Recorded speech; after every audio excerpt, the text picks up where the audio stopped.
Okay. Hi, everyone. I'm Maria. This is the podcast for Pause Alchemy of Women.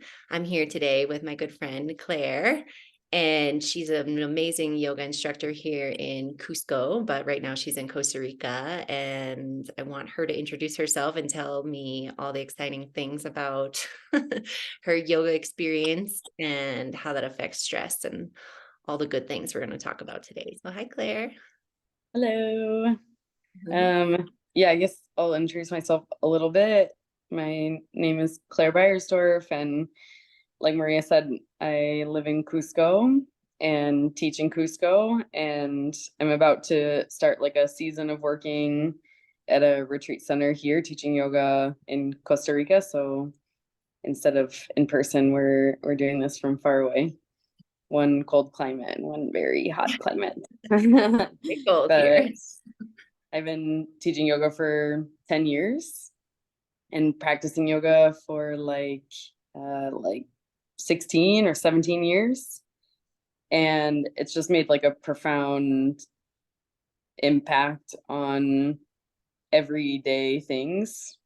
And definitely first started off like being impactful right around the yoga class, like being excited about going to yoga and then feeling good in my yoga class. And then that kind of like post yoga glow highness that you feel leaving the studio.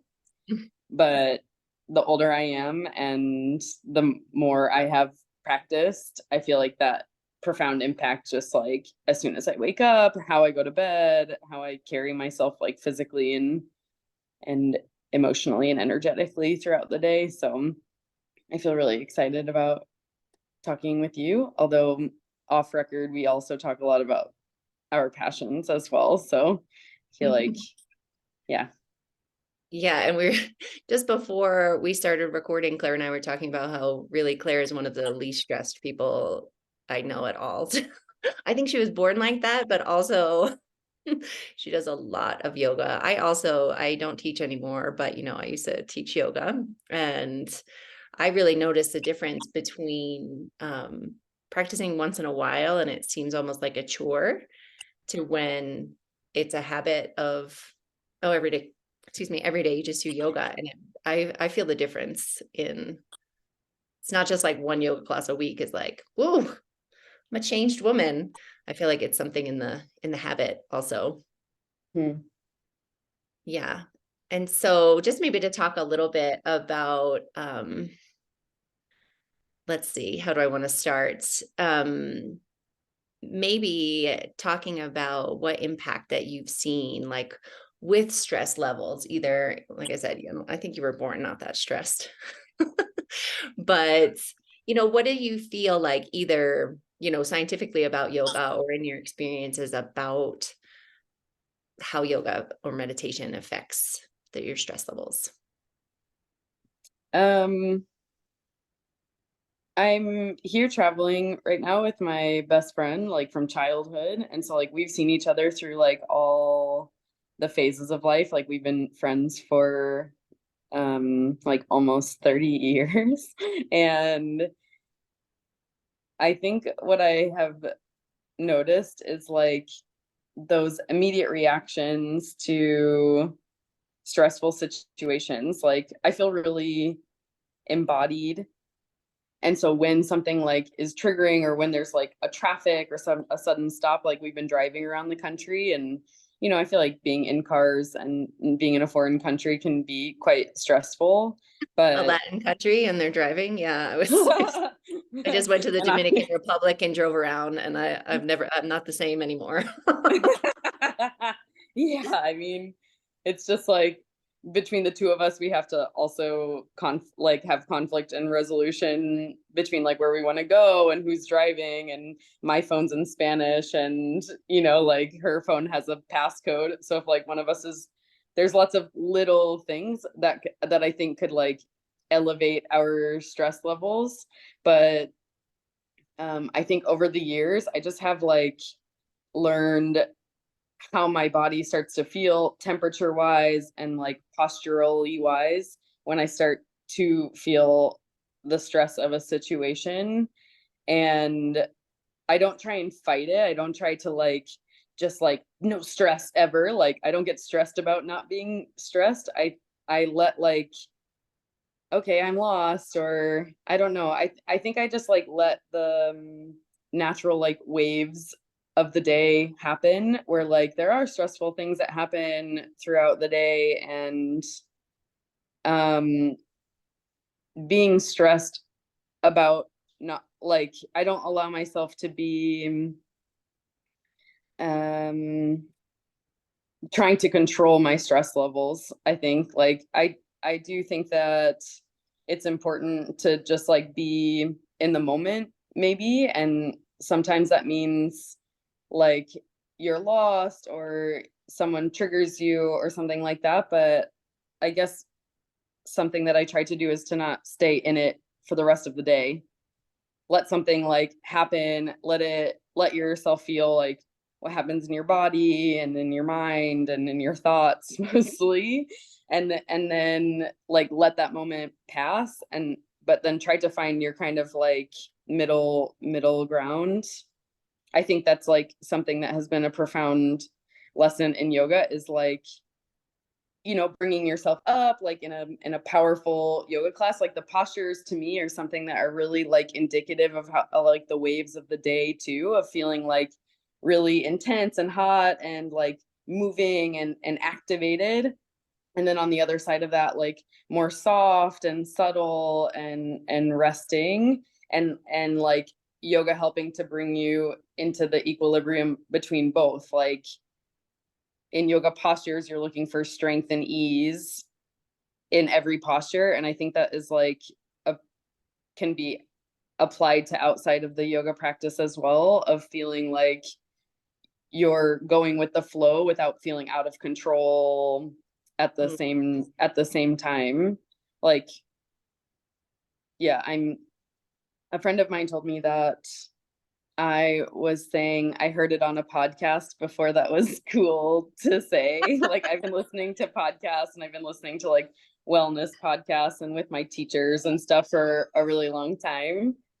And like that stuff has greatly impacted me too. Like what we listen to, what we see, what we practice, how we move influences how we do that with other people as well. What we say and what we do with other people too.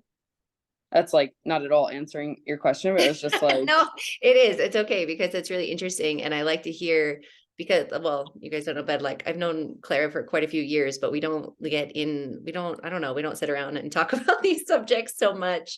I mean, I guess we probably talk about yoga, but not in this way. And so one word that you used when you first started talking was embodied and embodiment. And so this idea, so I know what that is, but just for maybe some people who are watching that haven't maybe heard that term, can you just talk a little bit about what being embodied means?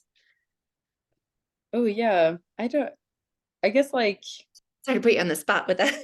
Doesn't have to be a yeah, definition, but this term of embodiment and being connected to your body, because I think you were sort of referencing that in when you were talking about getting stressed out in the car and like feeling yours is like maybe you're getting hot, maybe you're getting tense, maybe, you know, and what that maybe means to you.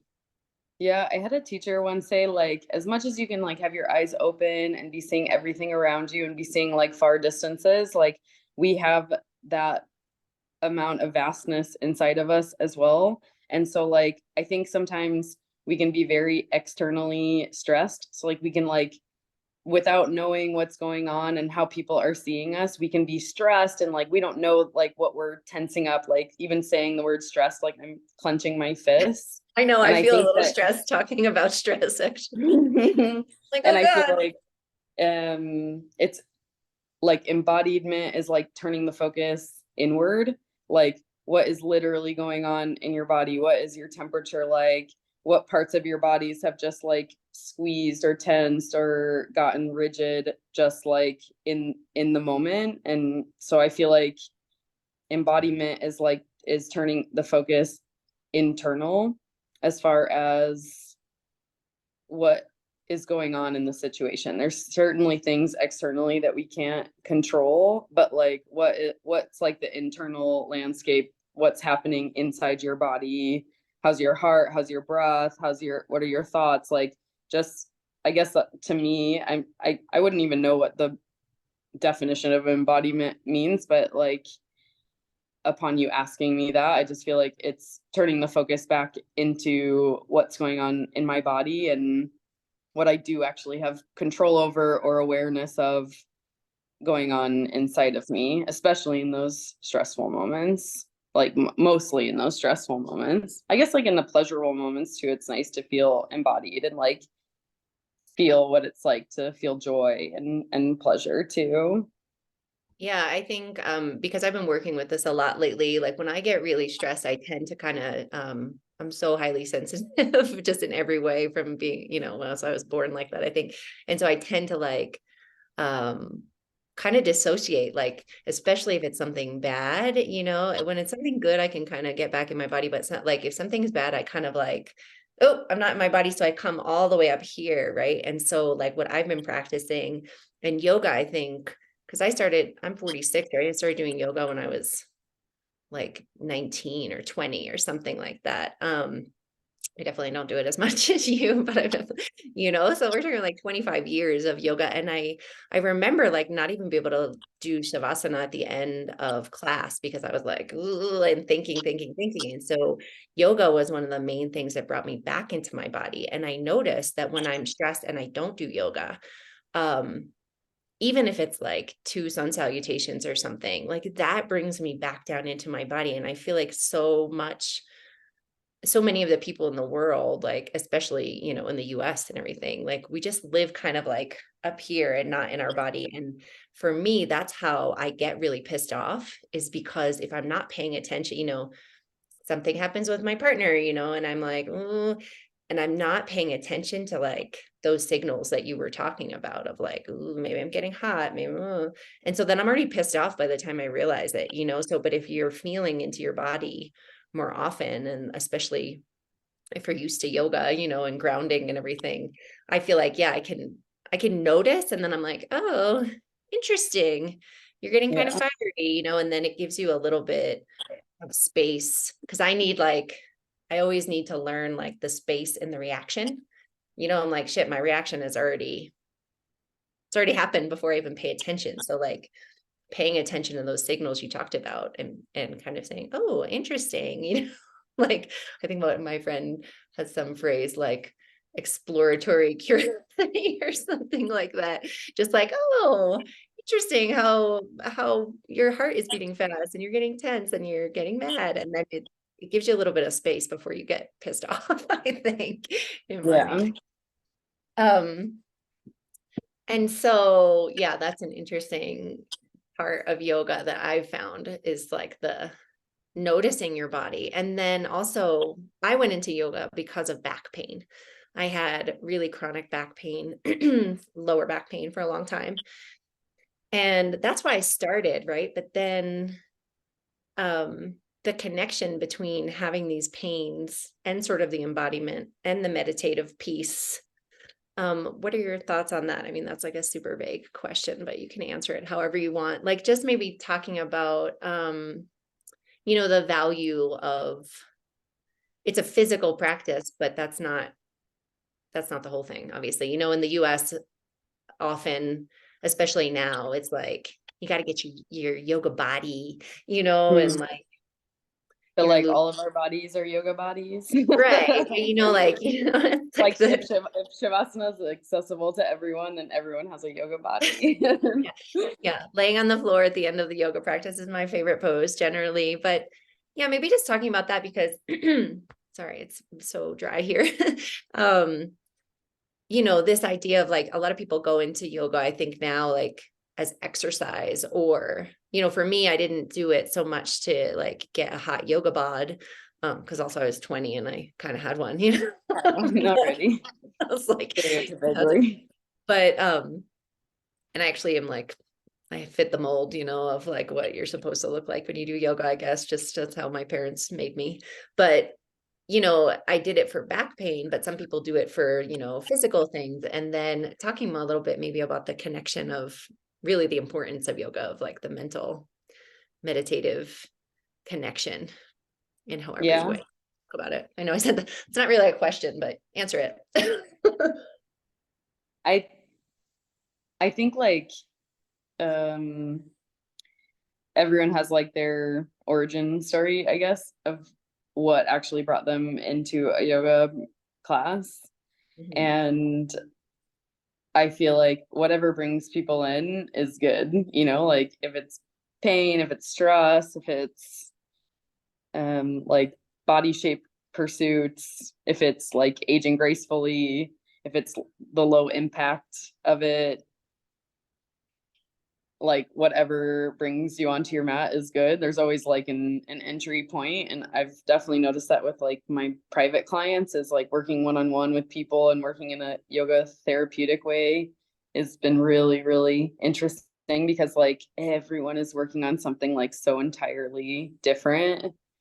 It might be like just in your mind, how to calm yourself, or like people who don't understand and don't feel embodied, like a way to connect to their physical body and their natural range of motion. And um I feel like whatever brings people to yoga is so good, and something that like hopefully keeps people in yoga is how sustainable it is throughout your life. Because some of my teachers are like, one of my favorite teachers is 82 and like he's obviously not doing like, I mean, I don't know, maybe he is doing headstands still, I have no idea, but like when he teaches classes, he's just standing and like dictating the class. And it's like the way that we practice and the way that we teach evolves so much throughout the years and the decades. And I think that is something that is like so potent about yoga, is like it can be that ass kicking exercise that you need or want,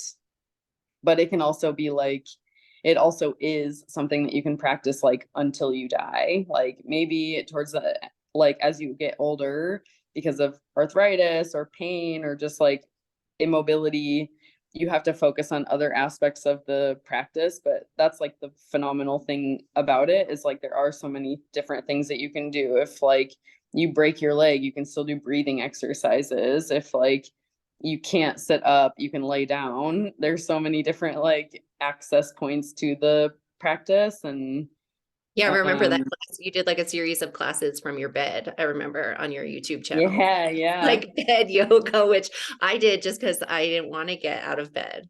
Like it was it's cold. And I cold. was It's like, it's cold. cold in Cusco. We don't, for those of you who don't know, we don't have heat or anything. So it's pretty damn cold. And, we're at like almost 12,000 feet of altitude here. So not getting out of your bed, even if you can, is kind of nice. So I enjoyed that. Yeah, because Yeah. that's one of the things I find is like the people, I've talked to people sometimes that are like almost intimidated to go into yoga because they like aren't flexible, or they don't have the like yoga body, which whatever that means. Like you said, everyone has a yoga body, but this kind of standard that's sort of come out, especially in the US, and they get intimidated. And so, but I love this idea, like, I remember because I used to do really harder vinyasa, and not that I can't, it just doesn't draw me at this point. And so it's interesting to think of like, say, women, I have a lot of women that are kind of in the perimenopause, menopause, or beyond phase in my group. And so I guess, what are your thoughts, or what would you suggest to them as an idea for this idea, like some women who are intimidated and they think, oh, I have to be like good at yoga and flexible and things, about maybe starting slowly, or that it's for everyone, this idea. Yeah, I do just think it is for everyone. Like um it's interesting because it has happened kind of like in reverse, where like I was doing yoga in studios for like 5 years. And when I was going to those yoga classes, I was just like not really, I was a gymnast when I was younger. So like the like yoga postures were not a challenge for me. But like hearing them in Sanskrit, or like having meditation time, I just like I didn't connect to that kind of stuff at the time. But like people go to studios and then get overwhelmed with the options, or like the looking around at other people and how they're doing in the classes. And I really think that working with small groups or one-on-one is a really phenomenal way of an entry point to like get some pointers and then like go to a yoga studio. Although it like oftentimes happens in reverse where like you go to a studio, you find a teacher you like, and then maybe you work with them privately, but it might just be good as far as people like getting into it and that intimidation feeling of like maybe asking friends, asking people that you know about suggestions of teachers, and doing a couple classes um just to figure out like your own body and like maybe what they would suggest to get into, because you can obviously read about like different styles of yoga on the internet, and YouTube is just like billions and billions and billion. Like my yoga classes on YouTube are just a drop in the ocean of yoga They're classes. great. Claire's one of my favorite yoga teachers, even though I have taken very few classes of yours in person, but I don't know if you know, I do a lot of your yoga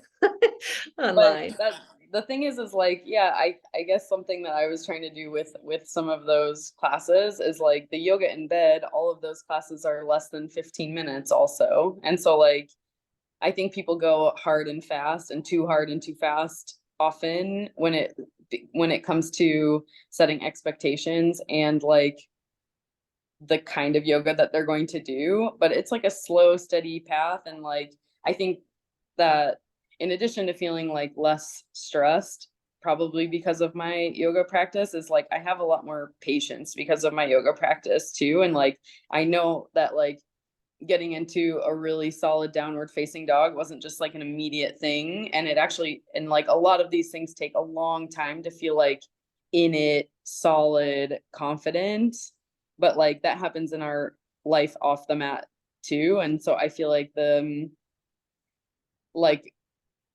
lowering your expectations and raising your reward is a good thing. Like if doing a 5-minute yoga practice makes you feel really good about yourself and a little more perky and a little less stressed, then like do 5 minutes. It doesn't have to be like go in deep, do an hour class, do a 75-minute class. Like there's also stress around like getting to, at least in the States, like I walk everywhere in Cusco, but like in the States, it's like getting in your car, driving to a class. You also need to like separate at least like 2 hours for a yoga class of like between transportation, getting there, doing a class, leaving. And I think that like if people are wanting to get into it and wanting to keep it like low stress, is like do less and do it more regularly, and do it at a way that like you're positively reinforcing it. When you do like 5 minutes of yoga, be like, I did 5 minutes of yoga. Don't be like, I'm going to do 45 minutes of yoga 5 days a week, and you do it twice and then you're like upset with yourself. Like you're not going to continue that habit. And I've done that with the 5 minutes. You're like, I'm gonna, do a couple of twists and maybe like one downward dog and then be done. And then if you want to do more, you can. But like if I set myself up for an hour and a half, which is what I used to do all the time, and then I don't feel it, then I feel like a loser, like I did something wrong. But if you're like, I'm just gonna do 5 minutes, like it's often at least 15 or something for me. You know what I mean? Like because I want to. Once you do it, you're like, oh, okay. I Yeah. did it, but then you feel like, oh, well, I was going to do 5 and then I did 10, but, or even I did 5. Yeah. I Mm-hmm. wanted to ask you too about, or I wanted to just kind of talk a little bit about, yeah, like this idea. Cause often in my experience, well, I started with videos, right? I started with Rodney Yee. He was my favorite with his long Asian ponytail. DVDs. Yeah, like I believe it was a cassette because I'm older than you. I mean, like a VHS. It was a VHS. It was not even a DVD because I'm older than Claire. Um, and so I love that. And then, I mean, I started to feel like, oh, maybe I'm not doing all the stuff right. And that's when I started going to classes. But this idea, I think you said, like, of like looking around, I know that that's like kind of a sickness that a lot of us have, myself included. And when I started teaching yoga, that was my favorite thing to teach, was like, this is for you. This is not a sport where you're looking, like I got to be better than this person. And I got to, have to like do a thing that other people aren't doing, or even do the thing that the teacher is doing. And I'm always very upfront about my body limitations. I'm actually doing better now, but like with my low back, like say for instance, seated forward fold, I bend my knees always, and I probably always will. And, so I was always teaching people, listen to your body. My body is not your body. Do the thing that feels good to you. If anything feels bad, don't do it. Honoring yourself, blah, blah, blah, all the things, right? And then my first teaching job in the US, because I learned in Peru with Chaitanya. But everyone in almost everyone in Cusco learned with the same teacher. That's why we laughed at that. But I went and I was teaching at a studio, and I was teaching at a place that the teacher was very strong Ashtanga, very intense. And that is not, I do vinyasa, but not my Ashtanga is not my vibe. Right. And it's too intense for me. And, um, I was covering one of her classes, and she had said to me a couple of things like, oh, you have to make it harder. But I was seeing as a teacher that the women, it was mostly women, or all women really, what were coming were like stay-at-home moms. And it would be like some people were okay, like they were more advanced. And then some people were really beginners. And so I couldn't do something hard, because a beginner, someone who does yoga and is really experienced, right? I mean, this will like, they can make it harder if it's not hard for them. But if you have a beginner and you say something that's hard, they won't be like, oh, I shouldn't do that, it's beyond me. They'll do it and sometimes hurt themselves, right? So that was a big thing in my classes at that place. I was like, you have to honor yourself. If I do something that doesn't feel good to your body or is more advanced than where you're at, like listen to your body. And so especially at that studio, I was big on that. And then one day, the owner of the studio, who was this strong Ashtanga woman who basically told me my classes weren't hard enough. I got there like just before the class started. And of course I was in the front because people like to be in the back. And so it's the owner of the studio. I'm a teacher. A lot of the women were in my classes. And so I'm like, all right, I'm going to be good at yoga, and like kind of without thinking, but I'm in front. Right.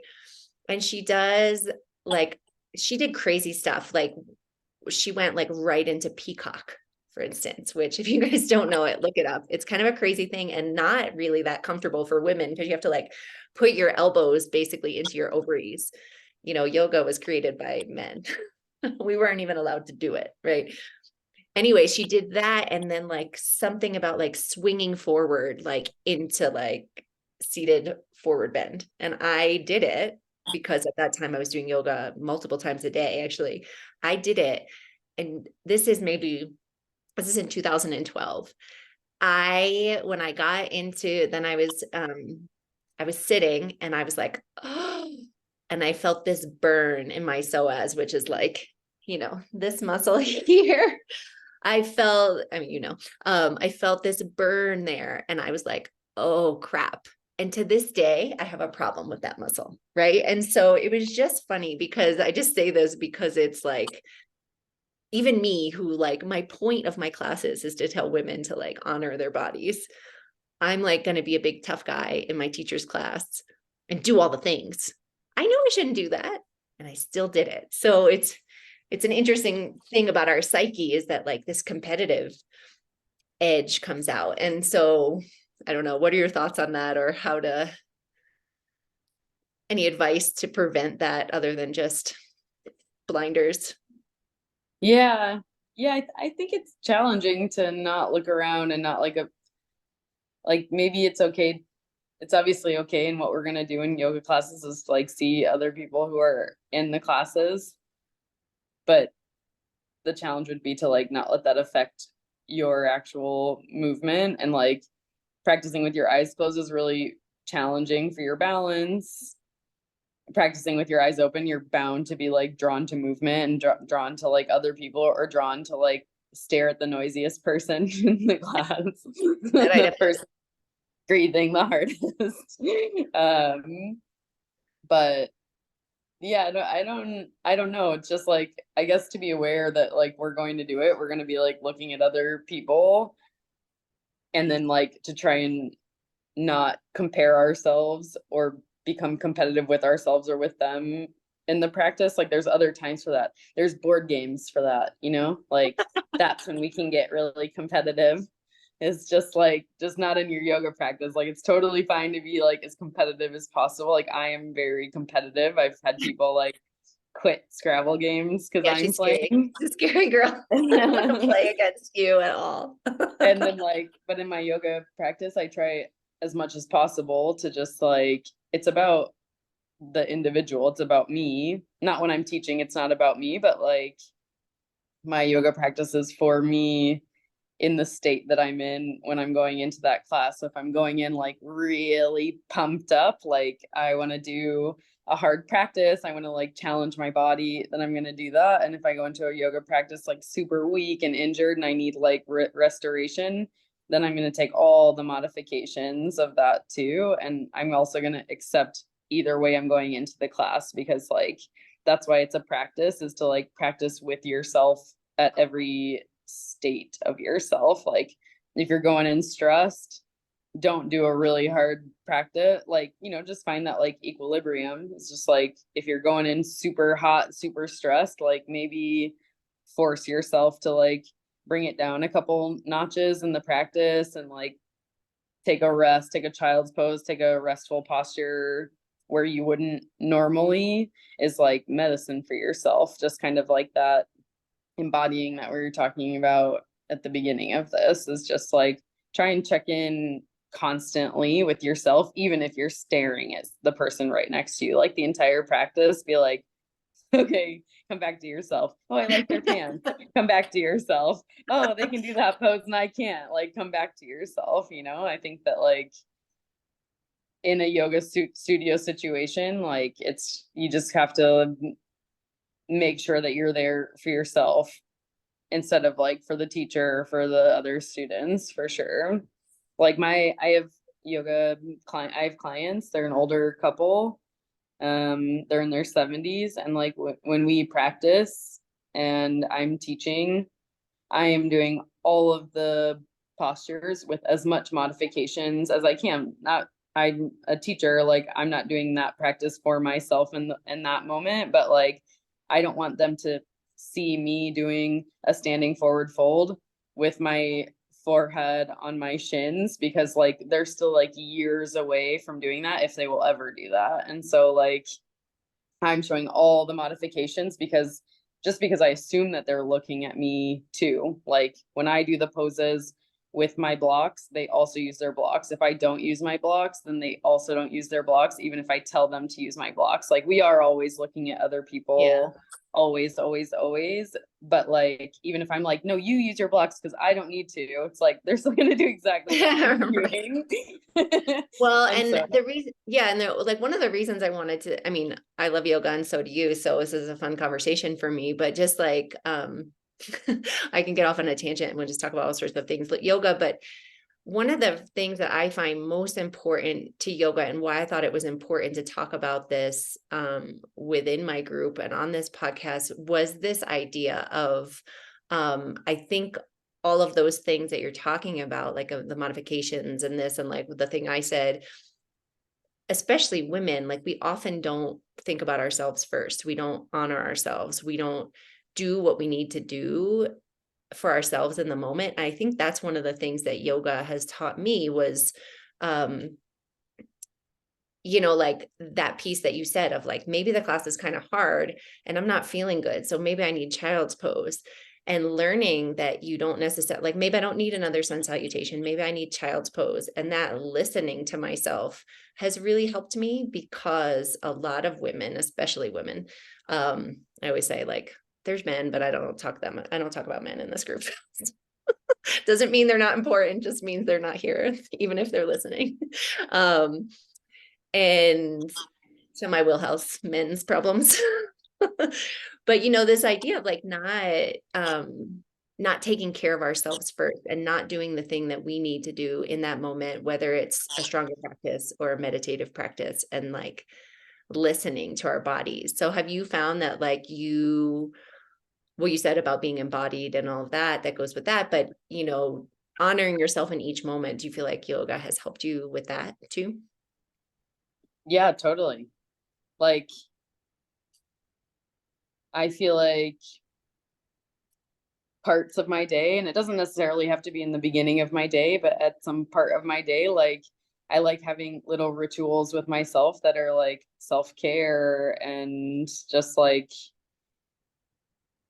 literally yesterday. So I mean, I'm traveling with my like childhood best friend, but like we were literally talking yesterday about like I want 51% of my time to be like making sure I'm okay.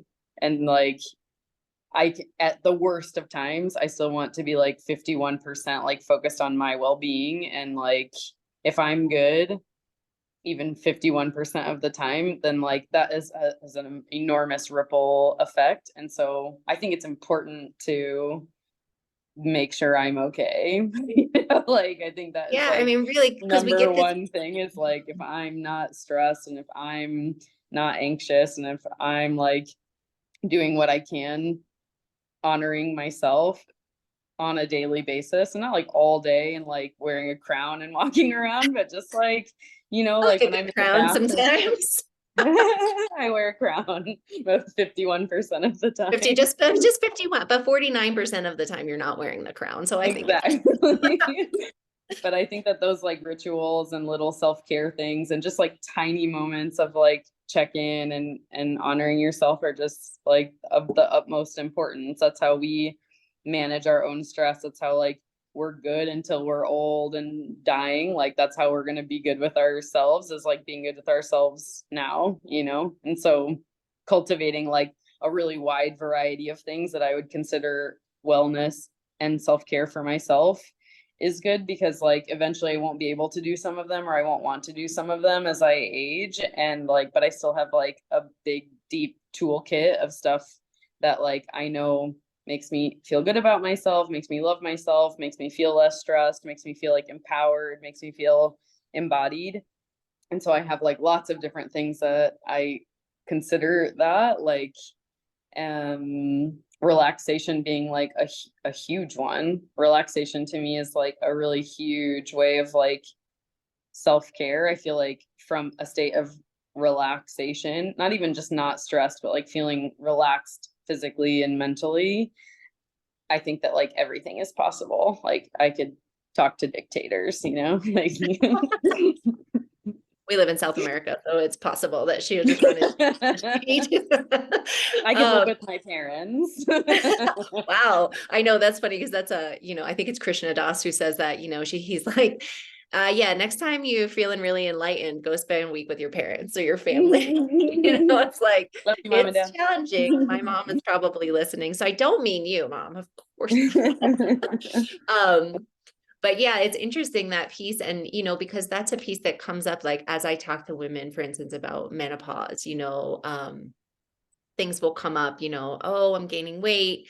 I can't sleep. All these different things that are menopause symptoms, which, there are hormonal changes, of course, and that does affect us. And like, I notice, now that like, if I have a glass of wine, I might get hot flashes, or, if I eat too much, it does have a different, feeling as you start to go into menopause and beyond. But I think this piece that you were talking about, of like, because you have this such a strong center and relaxation practice in so many different areas, that yeah, you feel like you can take on anything. So, even if it's a hormonal change, even if your kids or your husband or your wife or whoever is annoying, where you have to stay with your family for the holidays for a week or something like that, you have this base of, what I'm hearing is that you have this base of things that you can, this toolbox that you can pull from in order to,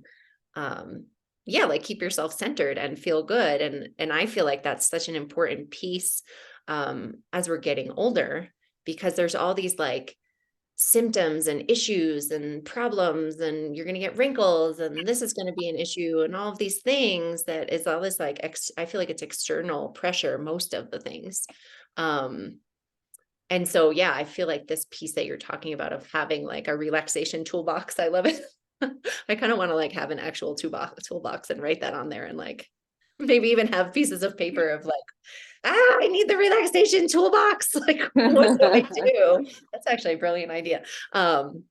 But yeah, like I think that's so important because a lot of these like aging symptoms are not, they're stress symptoms, a lot of them, or pressure, external pressure, like I can't have wrinkles, I can't look older, I can't, lose my six pack of my stomach, because, oh, I'm getting older. A lot of that is stress. So I feel like it would be so important to have these tools. So what are some other things? Like, so there's yoga, obviously, and I assume meditation. Oh yeah, we were going to talk a little bit about yoga nidra, which we Yeah, can. yeah. So I love yoga nidra, so we'll talk about that in 1 second. Is there anything in addition to that that you like regularly feel like you're bringing in that we could share? Um, well, I'm sitting on my foam roller right now. I think that I'm like sitting on my yoga relaxing, mat. like I I feel know like whenever I use my foam roller, I think of you. I love it so much. I'm always like, is this what Claire would do on the foam roller? If you guys don't know what yeah, that is, it's like a foam cylinder. You can find it at any sort of, sporting supply place that you roll out your muscles on. It's not just a yoga thing. It's really more of a sport. It's for sports originally. Yeah. yeah, it's really good for your fascia. So like I think that like keeping my body relaxed like with that helps a lot.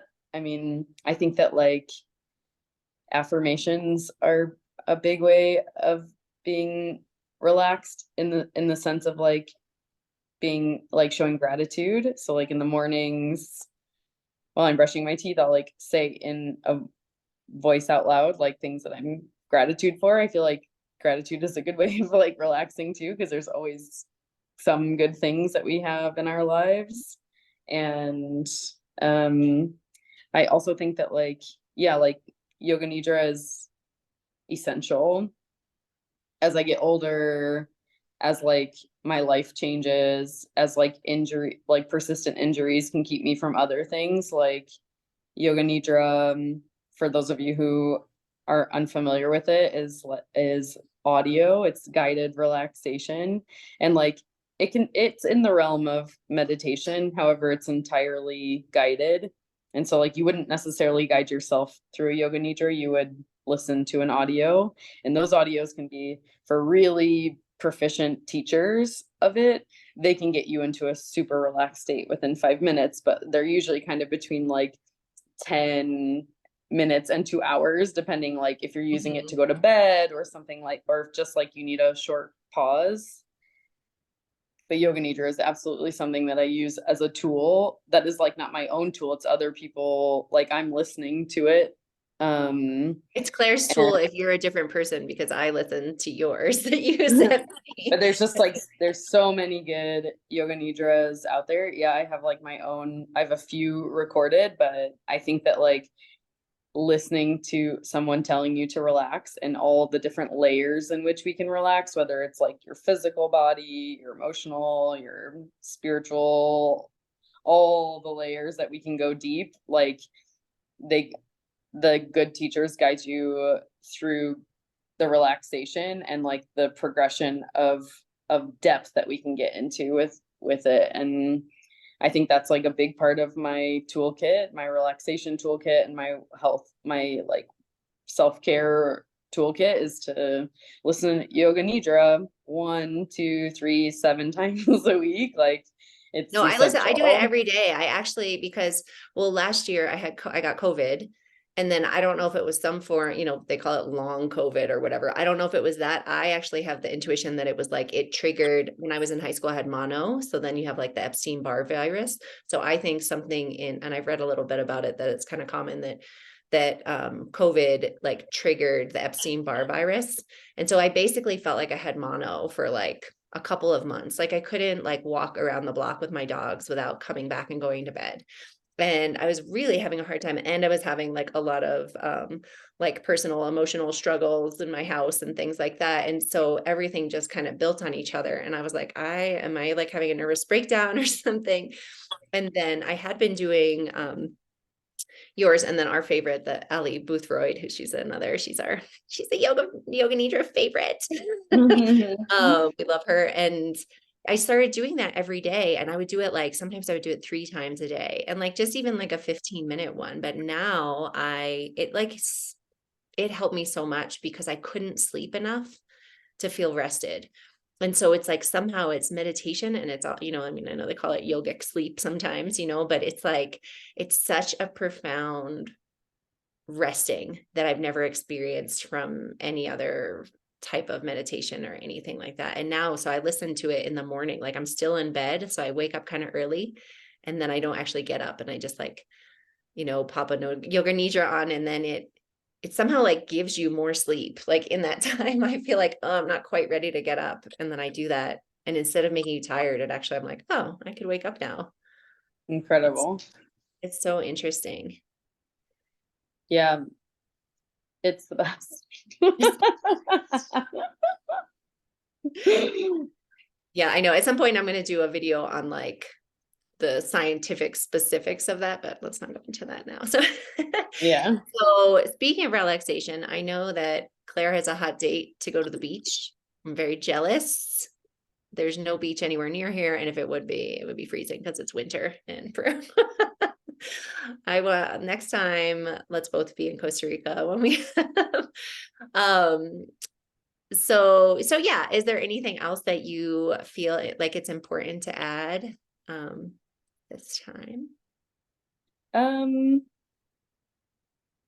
I think that yoga is the best, and I could probably talk about it like until I die, but I think that like we could keep it to this. Like, I think that we covered some important topics that are passions of yours and of mine, and like there's so much you can talk about in your realm of in your profession and in mine, but like for the next time we can explore a different topic, a different part of it too. Yeah, great. Yeah, I agree because I would love to talk to you again. Yeah, maybe. And if anyone has any specific questions that they'd like either me or Claire or both of us together to cover, I'm happy to do that. Like I said, I will do a more like very specific yoga nidra like explanation if anyone would like to hear about that. Um, and I'd like to give the link. If you don't have my email, I'll give the link in the comments to, do you want me to do it to your website, to your YouTube, both? Either way, Both? they're Okay, both. I'll put both of those. So you can check out Claire's videos. She also has, she does retreats, hiking and yoga retreats in Peru, which is exciting. I'm like desperate to go to the jungle one that's in November, right? When is it? November. Yeah, November, yeah, in Chachapoyas. Yeah, so she does amazing things and she's super awesome. Also during my signature program that I'll be offering soon, Claire, I have some recordings of Claire's yoga classes or her yoga class and a yoga nidra that will be coming. So that will get updated soon. And don't forget to follow me on YouTube and Claire. So I'll put all those links in the comments. So thank you so much, Claire. Have a great Thank time at the you. beach. I'm so jealous. I love talking to you and I love yoga. Love you, Maria. Love you. Thank you so much. Yeah.